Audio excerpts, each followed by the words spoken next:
చదరపు అడుగుల విస్తీర్ణంలో ఆంధ్రప్రదేశ్ శాసనసభ నిర్మించబడింది. ఆంధ్రప్రదేశ్ హైకోర్టు నిర్మాణానికి శంకుస్థాపన.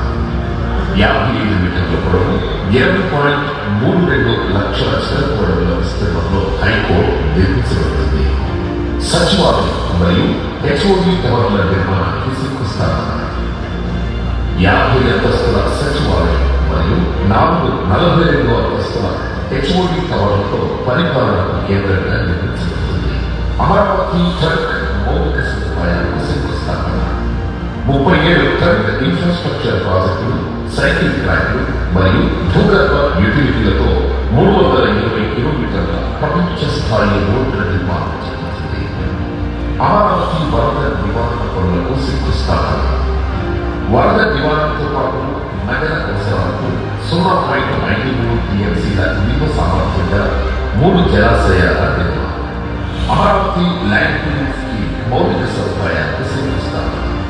1.28 కిలోమీటర్ల రోడ్లను కవర్ చేస్తూ 13 జోన్లలో సమగ్ర పౌర సౌకర్యాలను అందించింది. అమరావతి గృహ మరియు పౌర ప్రాజెక్టులకు శంకుస్థాపన. న్యాయమూర్తులు, మంత్రులు మరియు ప్రభుత్వ ఉద్యోగులకు ఉత్తమ ప్రమాణాలతో 10 ప్రాజెక్టుల నిర్మాణం జరుగుతుంది.